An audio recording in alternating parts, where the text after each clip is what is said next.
Hello, everyone, and welcome to the Gathering Place. Buckle in. We're going to have a great time together over the next 45 minutes, perhaps. We invite you to invite your friends to be a part of this discussion, and we'd like to hear from you. If you want to chime in and share your 2 cents, we'd like to hear from you today. And we also like you to share this with other people and like on it and comment. We want to hear all that from you. That'd be great. So I want to introduce to you our hosts of the Gathering Place. We have Ben and Talora Bookie, and then we have the famous Ken Shelton in the house. And I'm Tom Ray, and we're excited to be with you for this next few minutes together. So without further ado, I want to kick it over to Ken, and let's get this thing moving. Well, Ben and Telora have a wealth of knowledge. They have worked in the field of mental health and child protective services and all kinds of situations over the last 15 years of their lives, or I suppose, is that right? 20, 15 years? 20 And plus. years. Oh, they're older than I thought. Please forgive We're a me. little bit We're going older. to start posting our ages right there by our name. But I have asked Ben if he would sort of take the reins of our weekly discussions uh, because he can navigate the direction that we uh, might find the most fruitful. And so he's going to do that. I'll still be around and everybody else will still be, but we're going to lean on Ben's experience here and ask him to sort of get the whip and snap it on the horses. And hopefully we're not the horses. So that metaphor was running dry on me. I'm sorry. We just got Tom back. Okay. I'm not sure there's really any wrangling keeping the horse metaphors go this group, but we just do what we do. But last week we started talking about holidays, and our friend Holly joined us, and we kind of put her on the spot, asked her to do it last minute. But you know, along with that is this idea. All right, well, we're in the holidays, and the next one coming up, of course, is at least in the United States, is Thanksgiving. If you're watching from outside of the States, well, bear with us. Your Thanksgiving is an important piece anyway, whether you're celebrating it as a day or not. But if you notice the title, it's giving thanks in all circumstances, question mark, right? That's, of course, referencing Paul in 1 Thessalonians 5:18. And he says in there, give thanks in everything, for this is God's will for you in Christ Jesus. And of course, people have a lot of things in life that aren't great and are just downright bad. And I mean, whether it's physical illness or just disappointments, difficulties with family. I mean, on and on and on. We all this, and we've all experienced this. And how do you give thanks for any of that? And did Paul really mean that? Like in everything? Am I supposed to be thankful and be like, oh God, thank you that you gave me cancer. This is great. I don't pretty sure that's not what Paul meant, but this is a question I know that it comes up even in counseling sessions with people, like, how am I supposed to find joy in this, give thanks for this, and any of those things. And so that's kind of our topic tonight, because Thanksgiving is coming up, and obviously we're going to probably continue these holiday themes for a little bit on and off. But it's a really important thing, and not just for this time of year, because Paul didn't say give thanks on Thanksgiving, and you don't have to the rest of the year. Yeah, I think what comes to my mind, and I can't say that I've gleaned this from studying the original language, but I have studied that verse. And it's my understanding that what Paul is asking us to do in our maturity is to develop a predisposition of gratitude. that were previously disposed, that our go-to response in all situations, the way that we break our fall is with a spirit of gratitude, as opposed to always questioning God or being angry or thinking that we have to thank God for a thing. That we just have a grateful spirit in general. Have you found that to be biblical in your research and understanding? I believe so. And one of the things that I come across in, as I've been reading through this, is that when we have a right understanding of God and a relationship with God, that wherein we trust him because of who he is, we can be thankful. I mean, you can look at the Old Testament writers and the New Testament writers. I mean, Paul wasn't having a good time on a lot of his journeys. Right? He was shipwrecked, he was jailed, I mean, he was beaten, and I mean, it wasn't always a good time. And so he had reason to not be thankful. He's like, this is what you saved me for. He could have said that, and he didn't. And so part of it is really understanding, like, okay, because of God, who he is, and who we've known him to be in our own circumstances, just like the psalmists, they reference, like, not only the past, they look at, Israel and how God has always been faithful, and they can be thankful because of that. But even in, like David, when he's writing Psalms, again, not always having a good time. Saul's trying to kill him, and still in that, he's like, well, deliver me from this. But, God is great. And how do we get to that place? And I was, some of the verses, just did a quick Google search of, just to see what came up. And of course, there were a lot, and I think that when we really start looking at that, we see that, okay, when I really understand who God is, I can be thankful. Robert Weber, who is now passed on, but he was a great professor and communicator on the subject of worship, and had written numerous books and really encyclopedic kind of books on praise and worship. And he developed this idea of ancient future faith, that where we're going is where we've been. In other words, our history is our forward thinking, that we're going to find out that all there is that Jesus is Lord, and we worship as the original saints, the official beginning apostles. We're going to do the same things. And so in his writings, he talked about the necessity of recognizing that God is our source, and that is the highest form of worship. That going to God in any way is recognition that we are dependent on him. And that is worship. And, when you go to God and you say, I need something, you're my dad, I need something here. That is recognizing that he's the author. He's the giver. He'll always be there for us. And in doing so, there's a reason that we can be grateful and thankful, because we know he's going to come through. It may not be the way we think he'll come through, but he's always going to come through. So I want to bring up a book. It's 1,000 Gifts by Ann Voskamp. It's been around for quite a while. I did a Bible study with my friends a few years ago. And one of the things is she's talking about how we don't necessarily live fully. We rush. We're focused on, finances. We're focused on paying bills. Well, paying bills and finances are going to be the same thing. But we're just focused on all of these things.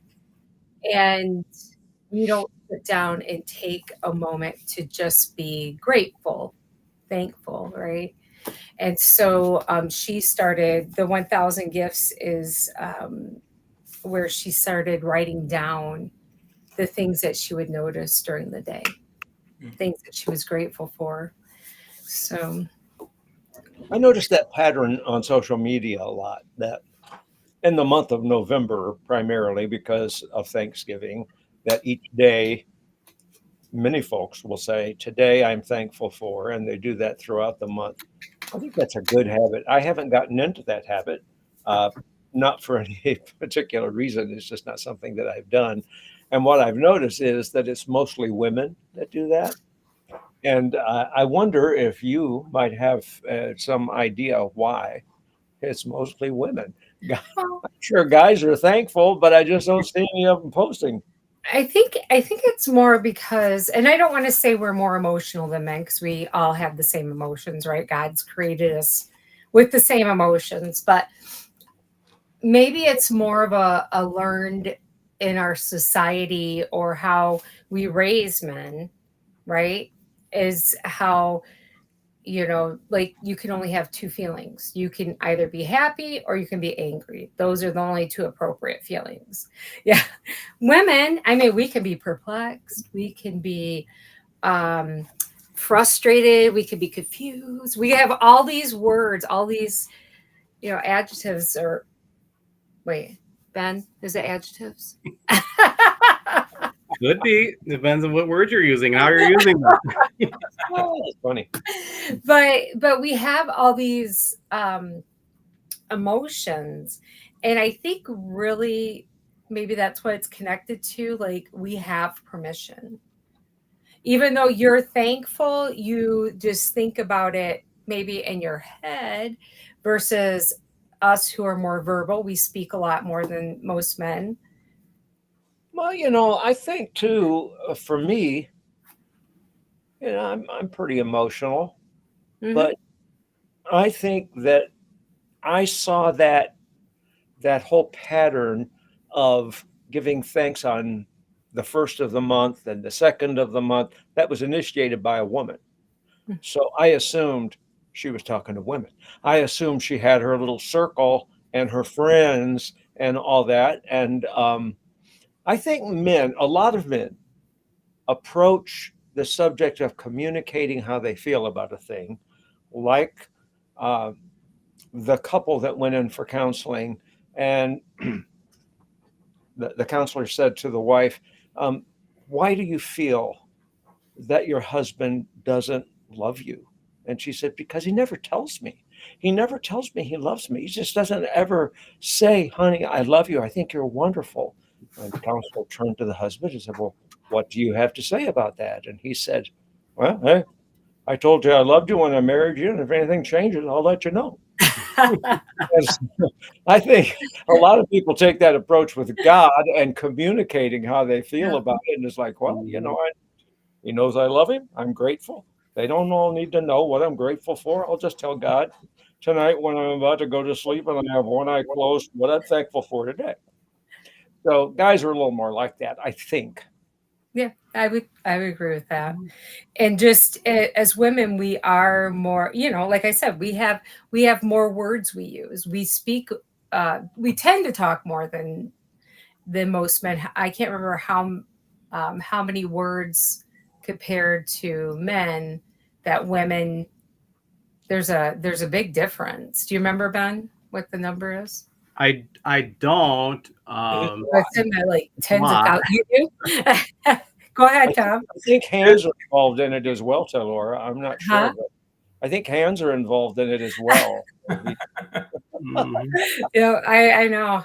I'm like, but there was something I was gonna say when you were talking about like the prayer. One of the ways that we're supposed to enter His gates with thanksgiving, right? And I was trying to remember because the Lord's Prayer. Uh, I have it. Pardon me. yeah, yeah. Go ahead. Yeah, I'm reading now from a relationship article at time.com, Time Okay. Magazine.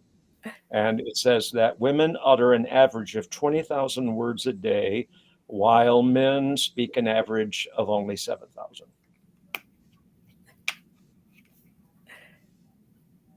There's another one that says that men and women both speak about 16,000 words a day.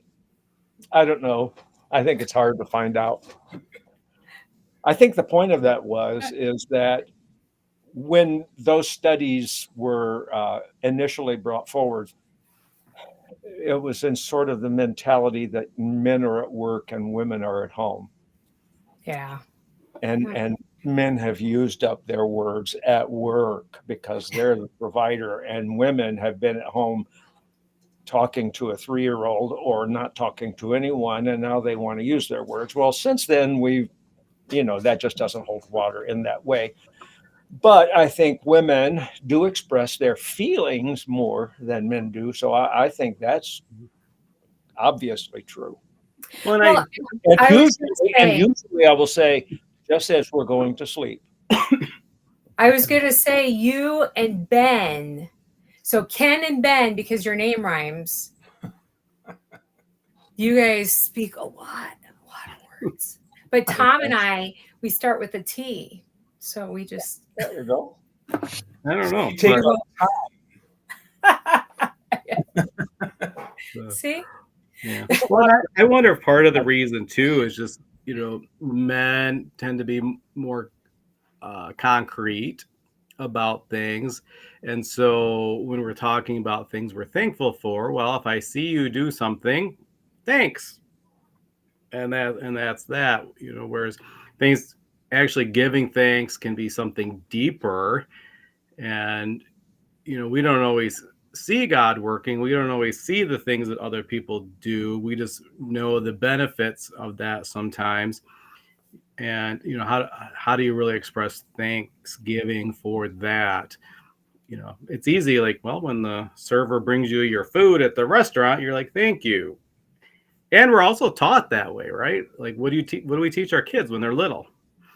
Say thank you. And it's always when somebody does something that is very objective, something they can see, it's very concrete. So maybe we just haven't learned, and I actually in therapy try to get everybody, but like not, men and women, but especially men, like, well, let's do the 3 things that you're grateful for each day.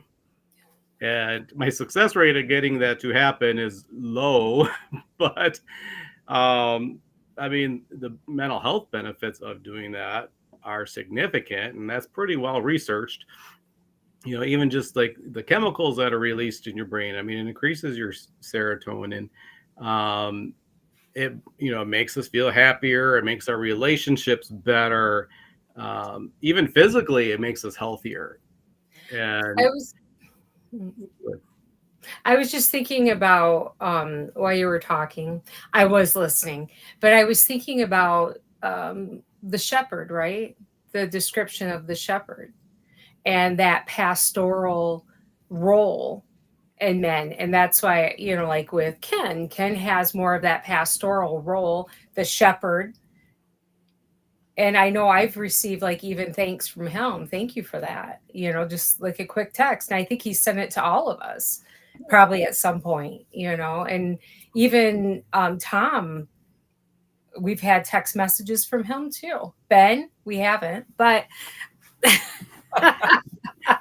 that's like talking. So if you're wondering what I'm doing, I'm not hitchhiking. I'm telling my dog to go upstairs. Go on. I thought you were patting Ben on the back. This happens every time I'm like, yeah, I know. My dog reads sign language, so there. But I all that I was saying is, I think that gratitude and that, I think it's a role that Christ took on, in his earthly body, and that is an example for us. Sure. I think Ben said something a moment ago that I think is really important, and that is that for most of us, maybe all of us, the way that we choose to express our feelings is generally learned. It's a learned behavior. Yeah. It's gained from the people that we associate with. and our personality will pick up something from their personality. Now, that's not 100%. Clearly, some people just are introverted and they don't want to talk about their feelings. On the other hand, okay, so I'm going to break the male-female thing up a little bit here. I've been in town here for 45 years, and over time, I have met and know quite a few gay men. And most of them find it very easy to express their feelings. As a pastor, there were several members of our church over the years who came to me and said, I want to let you know that I'm gay. And I said, yes, I understand that. How did you know? Well, I just, as a pastor, you know things about people. And it's not a judgment. It's just you typically come to that understanding. And I always tried to make people feel at home, because the evangelical church is not always a place where people with sexual preference differences can feel at home. But when I think this is true, when they realized that they were safe, they were most often very verbal about their feelings on a lot of different levels. And I think that's an asset, quite honestly. And I kind of felt bad. I felt like, you know what, I've got some stuff I can learn here, that it is safe to talk about how I feel about what God has done for me or what I'm going through. And so I've tried to really implement that in my life. I try to be vulnerable. I really make an effort. I don't know that I succeed all the time, but I try to be transparent. That's a thing that I value. And I've learned that from watching people who find it this easy to do that, whereas it's not always easy for some people. Boy, I really shut the crowd down there, didn't I? we're all pondering, but no, I think it is a thing though. I mean, when we look at that culturally, right? I mean, if you remember the 90s, probably the 80s, I don't really remember the 80s that well, but I remember the 90s, and it was always that kind of that cliche joke in movies, if a guy was talking about his feelings, he had to be gay. And even like you go to high school and you talk about your feelings, you're going to get shot down by other guys, right? And I don't know that was always a true thing. I mean, at least biblically, when we look, David obviously was expressing his feelings in great depth. He, had a really close friendship with Jonathan, and I imagine that they were really open with each other about what they were feeling and experiencing in life. And we've lost that. And I read an article, I don't remember when or where it was from, or even if this is true, but they talked about, like the effects of the world wars on men, and how prior to that, men were more open to sharing feelings and having close male friendships. That's true. I remember reading something about that. Yeah, and we lost that with the wars. Now all of a sudden, the image of a man is like stoic and quiet and rugged, and we don't talk about feelings. And all these men who did go to war and then came back didn't want to talk about it because they were traumatized, but we didn't do a whole lot of trauma therapy back then, right? So, that's why drinking clubs were popular. Well, I think it's because they find a common thread between them all. And, when you're in a situation where all of us are experiencing the same thing, 9/11, for instance, came around. It didn't matter how much money anybody made or what their job used to be or whatever the case may be. We were all just one human race at that moment, just trying to figure out how to take the next step or the next breath. And so I see this also in marriage conferences. As a married couple, you don't share your stuff because you think you're the only one experiencing what you're experiencing until you go to a marriage conference and find out, okay, we're all this is just as dysfunctional as everybody else. So we can express our feelings a little more. And I think what that does is it all of these types of things provide a bit of safety for all of us to be vulnerable and to be more in touch, perhaps, with our feelings.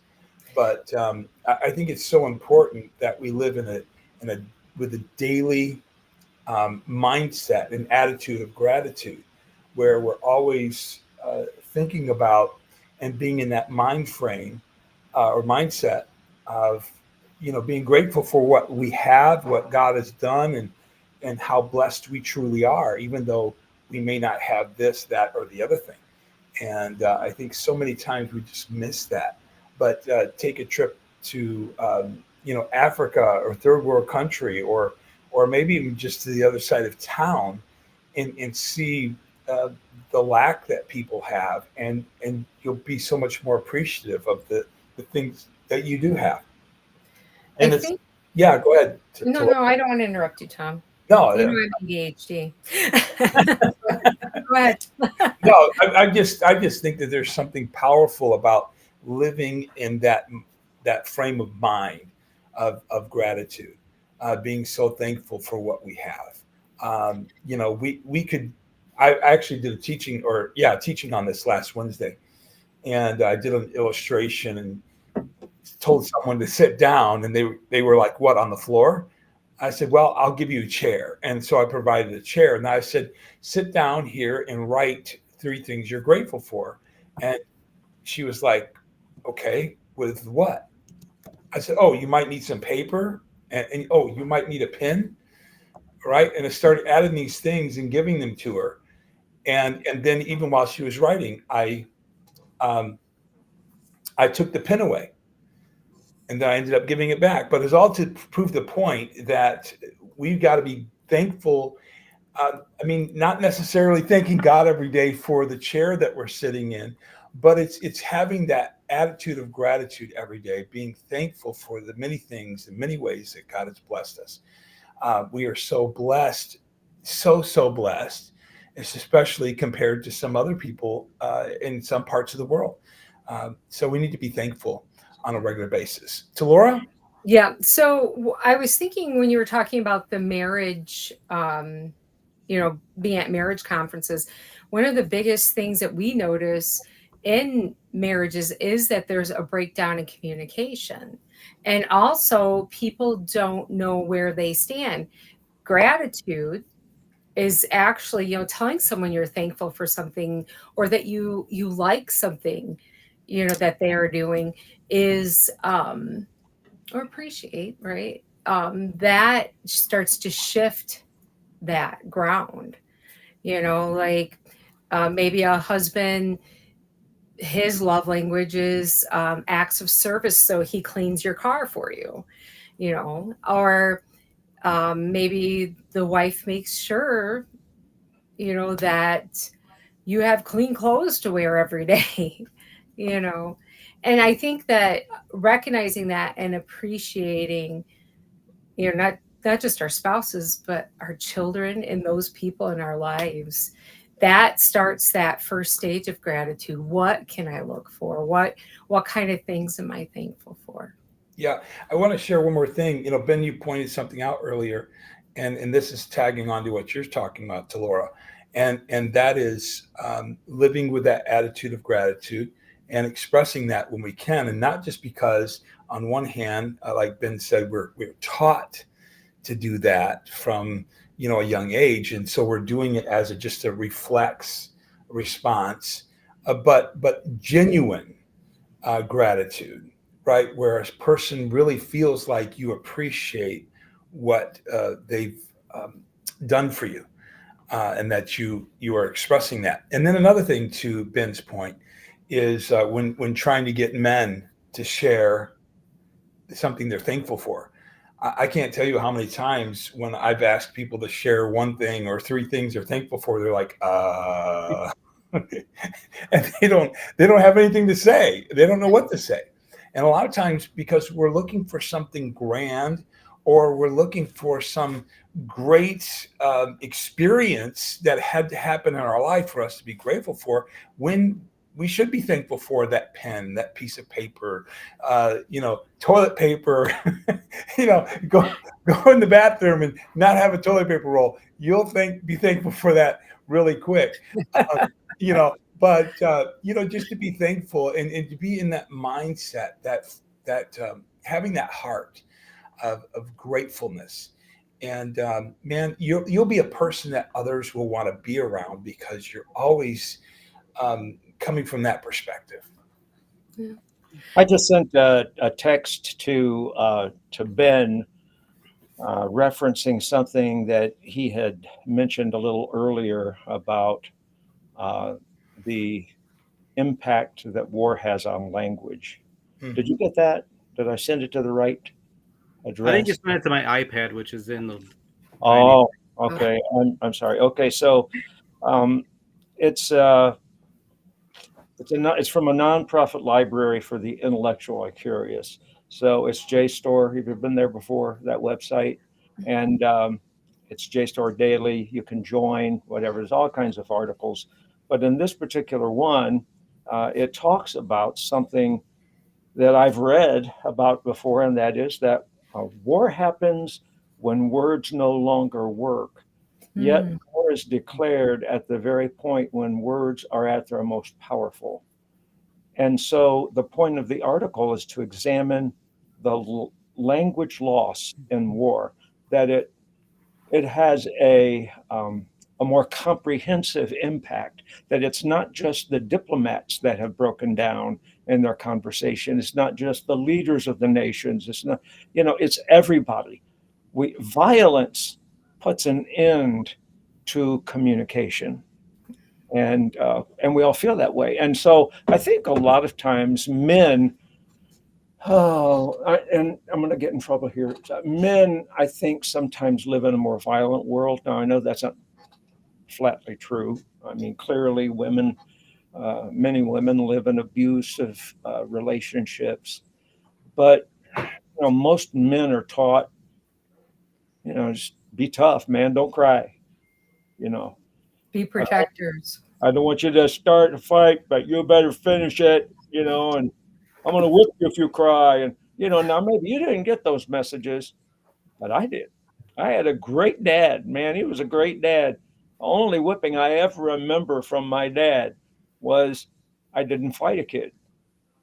And I don't want to get off the subject here, but I don't want you to think I'm a chicken. But my mom had drilled it into me, never fight, never fight, never fight. And so this guy said, I want to fight you. And I said, I was like 10 years old. I said, I don't want to fight you. I don't even know you. And he said, I want to fight you. I'm going to kick your butt. And I said, I don't want to fight. So anyways, that went on. And I just turned around and walked home.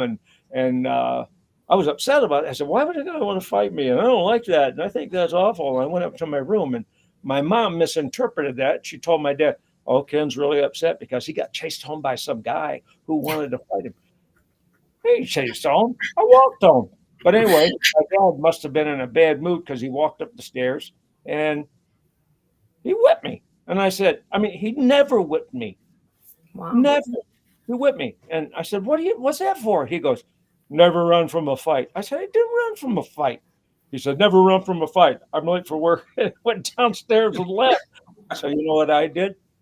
I went downstairs, walked across the street, knocked on the door of one of my friends' home, Robbie Strauss.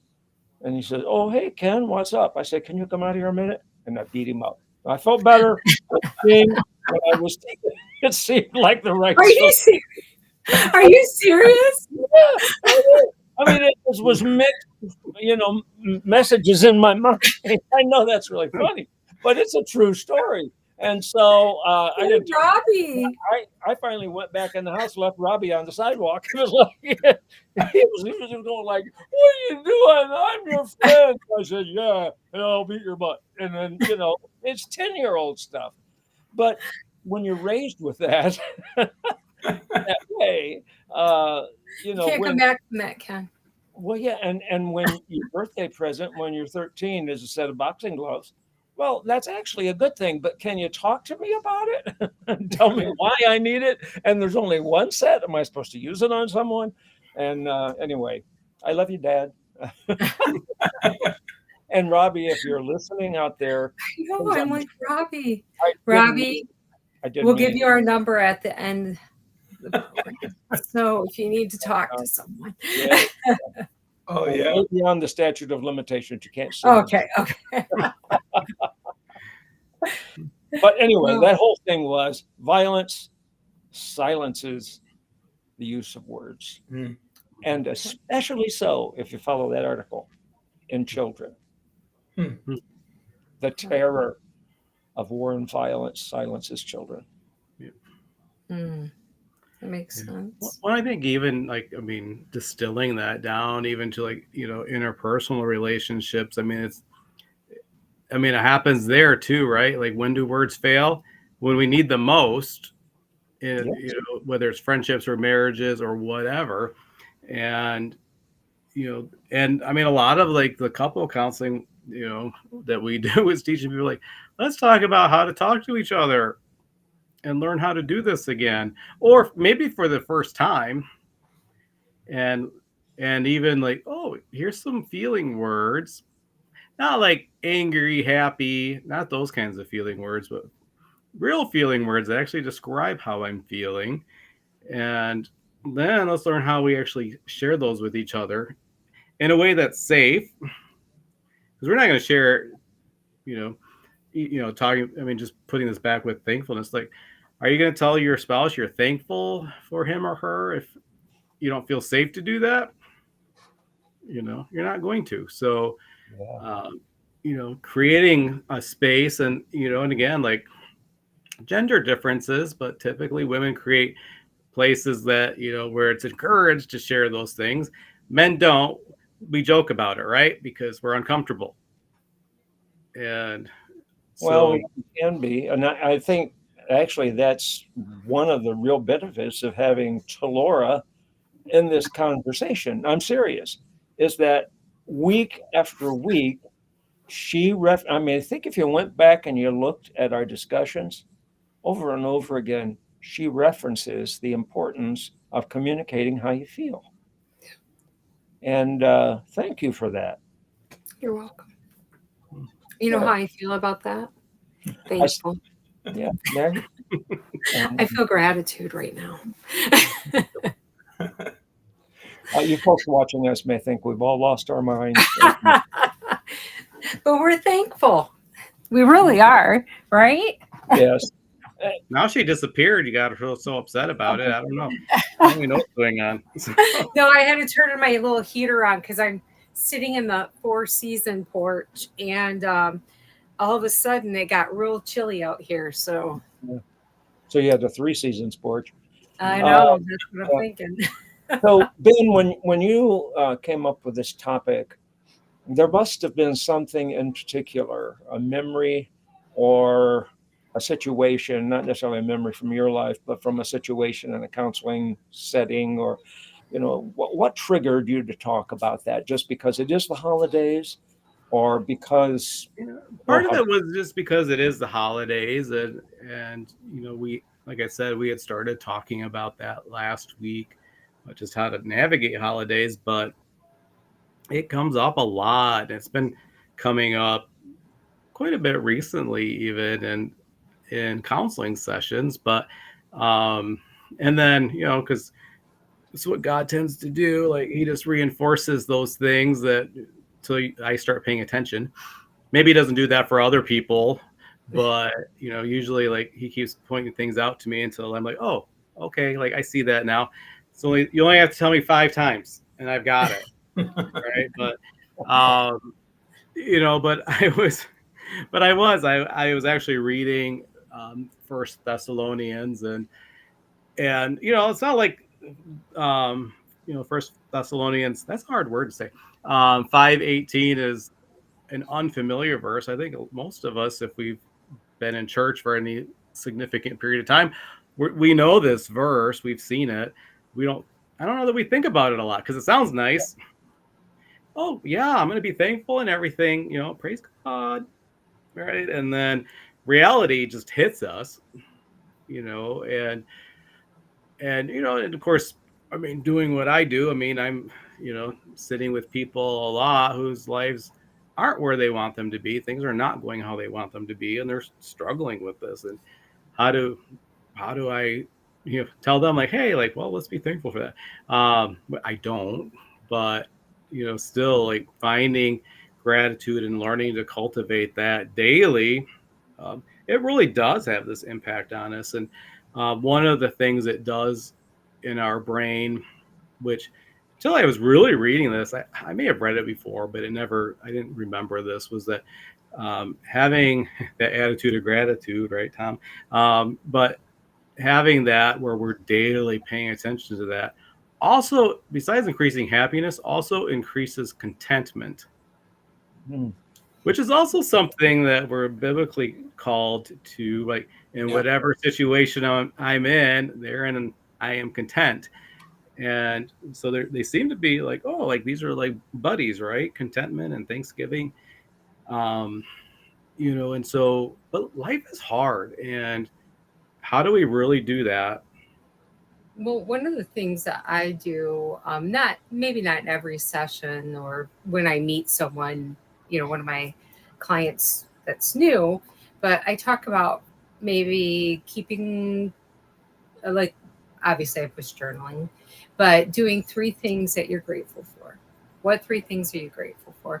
Because when we start thinking in that mindset, then we're going to start looking. And when we start looking, what does it do? It creates hope. I hope that I will see something, maybe it's a deer just alongside, the road that's not running out in front of you, the beauty of it, the beauty of God's creation. I'm so thankful that I can see a sunset, or I have eyes that I can see a sunset. Those, once you start, like you said, the attitude of gratitude, because it starts spinning. And then it's like that snowball. And then you start seeing those things that you're thankful for, the good things in life. If not, we become depressed. We get stuck in that negative mindset. And it seems that people who are grateful as a tendency, they're more attractive. They're more appealing. I don't mean necessarily physically attractive, but we're drawn to them. We want to be with them because we know there's not going to be another shoe to drop. They're genuine. We know who they are. And that's a real asset and a rare one. Yeah. Well, I was just thinking about the Samaritan woman was too, but was it? Why am I not thinking of it? The lady that came in and anointed Jesus' feet with oil. Yeah. Right. Think about that. That was her gratitude. He says that because, it cost her so much. Because she'd been forgiven much. Yeah. She'd loved much. Yeah, that's a powerful point. Yeah. And that's, right there, it's demonstrated. Yeah. She was thankful. She was grateful. And then the Samaritan woman, she went running. She's like, everybody, let me tell you about a man that I met that told me everything I've done wrong. Well, that doesn't sound very grateful, but she came to that point of, everybody in town already knew it. So, but he offered her life, and she was grateful for it because she knew what that life was before. Same thing with the lady who, with the alabaster box. She knew what her life was before, and that produced that gratitude, right? What's that? Was it CeCe Winans had that song? Alabaster Box, yeah, where it talked about how that's basically your praise. Why you glorify him is because of what he has done. Gratitude.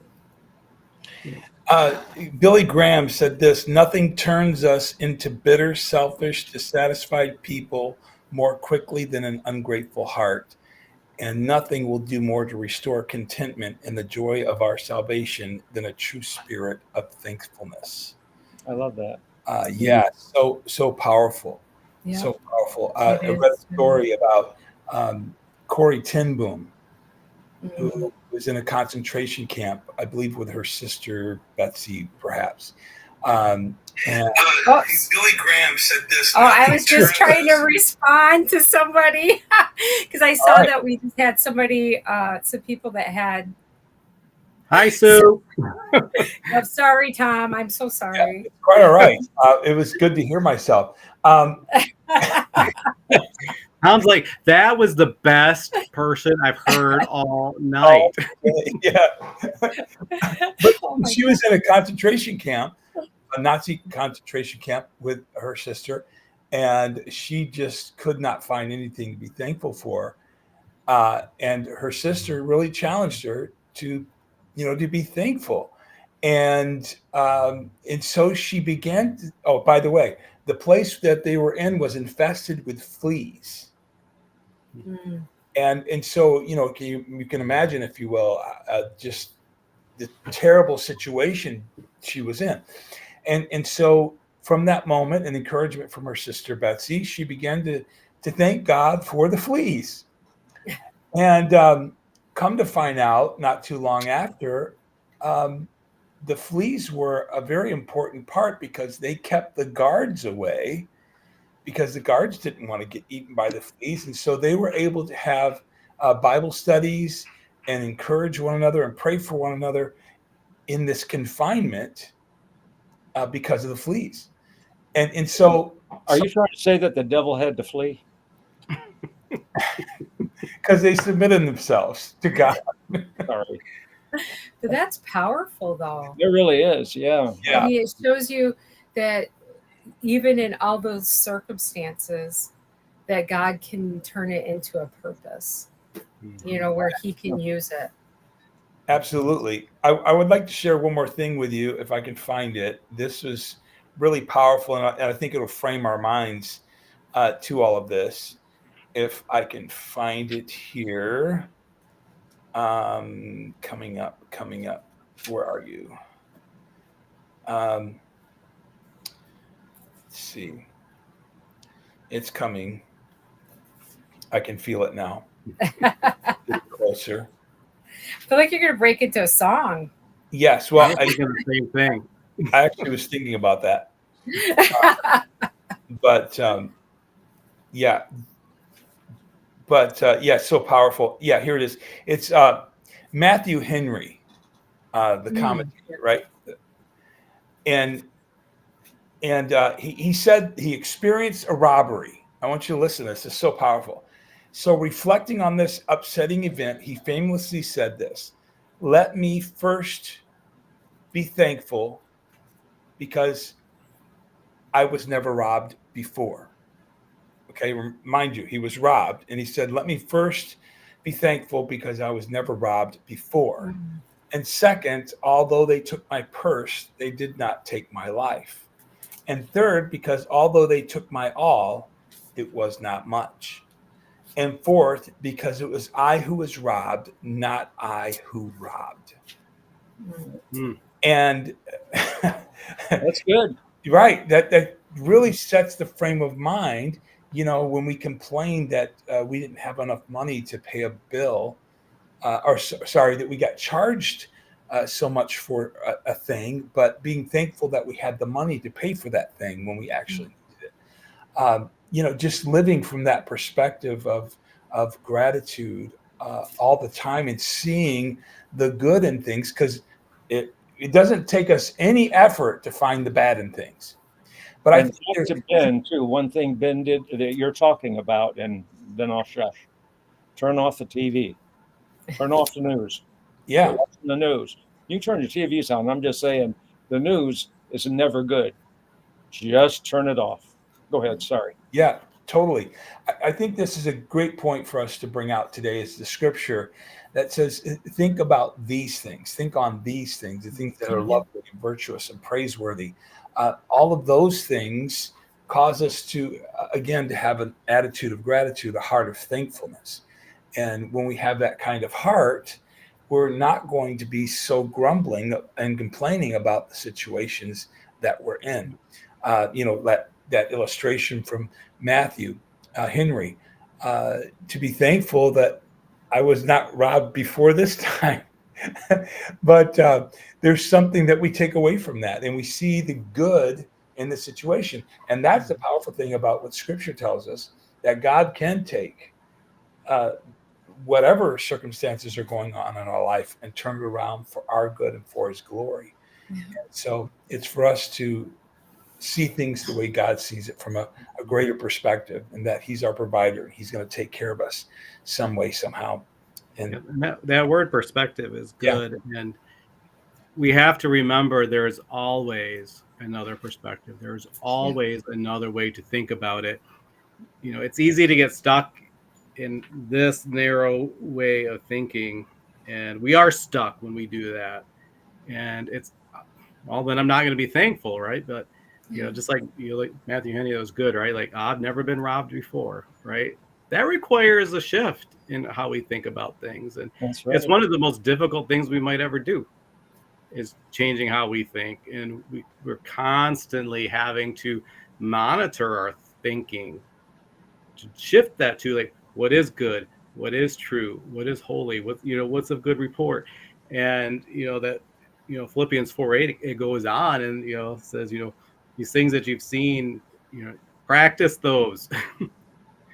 Right? If we don't do that and make that something that we practice, that and it is practice, right? We're never going to be perfect at it, but we keep doing it until we die or till the Lord comes back, and then we'll have a perfected mind, and it won't be that difficult. But until then, it's just constant, and it feels constant, right? But it gets easier the more we do it, the easier it becomes. Yeah, I think we'd be amiss not to share something we're all thankful for today. I was actually just thinking that. Well, so Laura, why don't you kick us off? First of all, I'm thankful for each of you. I'm especially thankful for my husband, Ben, because without him, he has been an encourager. He has, he's been a dad to our boys. He has just came in and, I moved into his house, but he embraced us, a ready-made family. And that's not the only reason why I love him. He grounds me, because I'm so flighty. But I am. There's a lot of other things I'm thankful for, Ben, but those are a few of them. Ben, you got one? Well, if I have to follow up with being thankful for Talora, then, right? Okay, thanks. There's so much pressure now. Oh, pressure's on you, bud. I know. Whew. But no, I am thankful for her. Anybody who knows me, like, I'm pretty just a lot of the time, and so she gets me. She might say I ground her, but she gets me off the ground a little bit, and which is something we all need. We need that balance, and and I can see how God just orchestrated that and brought us together, and for which I am thankful as well. And so, and even like I always kind of tell people, like, obviously we've had arguments and times we just didn't really like each other. It's marriage, and we've all been there, and even those things that seem negative, and I'm thankful for those. Because it brought us where we are, but it's also, it's always our verse we use, but right, like, those are the things that we use, right, for other people. And so I'm thankful for all of that. And just because Gallagher, our dog, is walking by, and he has actually been, Shreya's thankful for us too. Hi, Shreya. Oh. And so but I'm thankful for Sharia too, because she does work for us, and Terry, because Steve and Terry are Terry watching. Cotton. Yep. So, because they do a lot of things that I don't want to do and don't really like doing. So, I'm thankful for that. But I'm thankful that Gallagher didn't bark this whole time, even when Mhm. Amazon showed up 10 minutes into. I know he's been really good. So it might not happen ever again, but I'm thankful for that. Ken? I am really grateful for my friends, and specifically, I think I'm really blessed. I have some friends. I know this is probably going to sound like an exaggeration, but I can name at least a half dozen people in my life that I could go to and tell literally anything to. And their response would be that they would open up and tell me whatever they needed to tell me about themselves. In other words, a mutual, safe atmosphere. And because we all have things that we don't want to talk about, we all have mistakes that we've made, sins we've committed. And who do we tell those to? The Bible teaches us to confess. Who are you going to confess those to? Because, we all have one friend who will never tell anybody, but that's the risk you have to take. And I do. I've got some friends, man, and I'm so grateful for that, because if I can't get one on the phone, I know I can get another on the phone and another on the phone. And I just think that if you have somebody in your life that you can just lay it all out with, man, what a blessing that is. And I'm just so very grateful, because I'm sure it's not fun for them, but they always do it with joy. And they tell me, and this is the weirdest thing, that I'm one of the best friends they've ever had. Mm. And I'm the one pouring onto them. And so I'm just really grateful for that. And if you're watching tonight, you know who you are. Well, I think one of the sermons I heard you preach was about fault. The How fault. having, yep. That's right. That confess your faults one to another and pray for one another that you might be healed. That when you can find someone that you can pour into and just say, here's where I am, and they will open the door to the vault of their soul and let you walk in and deposit whatever it is you're going through. And then when they walk out, they can never withdraw that from you again, because that vault is only open for deposits, no transfers, no withdrawals. Yeah. And then it's not mine to keep, because just like there's a front door to that vault, there's a back door to it. And standing there is the Holy Spirit. And I just put those burdens over onto the Lord. And I told Kitty today, because we were talking about a friend whose birthday party we went to this afternoon, who'd been through just a horrible, horrible childhood. And Kitty was talking about some of the details of that. And I said, you know what? I can't remember that. People tell me stuff about the worst things that happened to them. And I remember that really horrible things happened to them, but it's like, I thank the Lord, I can't meditate on those things. It's like it's gone.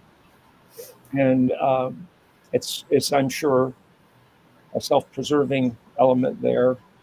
Uh, I hope that doesn't sound like I have no empathy, but I really do have empathy. It's just that, you know, you have to watch yourself when people pour it. I'm sure you all have to watch yourself. The Bible says, consider yourself. That's a very important thing. So anyways, I'll hush up. That's what I'm thankful for. How about Tom? you? Yeah. No, I mean, Like the Brady Bunch. I just, yeah. Yeah. Yeah. I'm just, I have a lot to be thankful for, obviously, but obviously for you all here in this virtual room. But also, I'm thankful for God's long suffering toward me, His patience with me in getting my life um, more in tune with His on a regular basis. Um, you think you got it figured out, and then you realize, I don't have it figured out. And in His patience with me in learning to be more like Him and everything I do.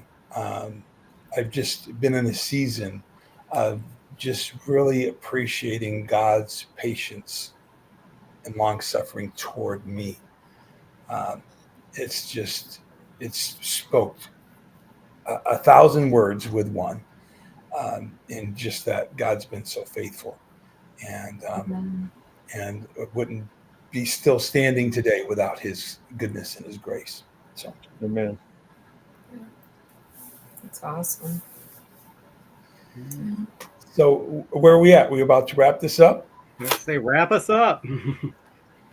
Well, yeah. So we want to thank all of you for joining us today. And if you found some information that we've shared today very helpful, we'd like to hear about it. We'd also like to hear what you're thankful for today, and encourage you through this episode that we've produced today, that you move forward from this day with an attitude of gratitude, and not just around the dinner table this Thanksgiving, but every day of the year, that you walk in that mindset of a thankful heart. And we'd like for you to share this, to click like on it, to get the word out, to let other people know about the good news that's coming from the gathering place. And so thank all of you for being a part. And then Ben and Talora, how can people contact you for your counseling services? The easiest way is our website. It's quiescounseling.com, QUIES counseling.com. Or you can email us right through the website. Our phone number is on there. You can link to our Facebook page and find out all of our information there. Awesome. And Ken, how can people get in touch with you? Right here. Just leave me a message or send me a messenger message, and I'll be happy to respond to you. Awesome. If you do that, would you please just put in there right at the front, I saw you on your program. That will help, because I get so many. I have so many messages. I have to filter through them then. So Sure. And you can reach me at Pastor Tom Ray, REA, at gmail.com. That's the best way to get in touch with me. And we thank you once again for joining us. And hey, have an attitude of gratitude, have a thankful heart. A merry heart is like medicine for our soul. So be encouraged tonight. And God bless you all.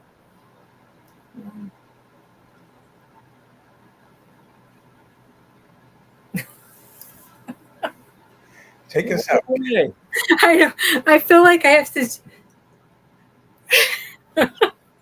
This happens every week. It's changed. Do you feel like you have to do something while we're waiting?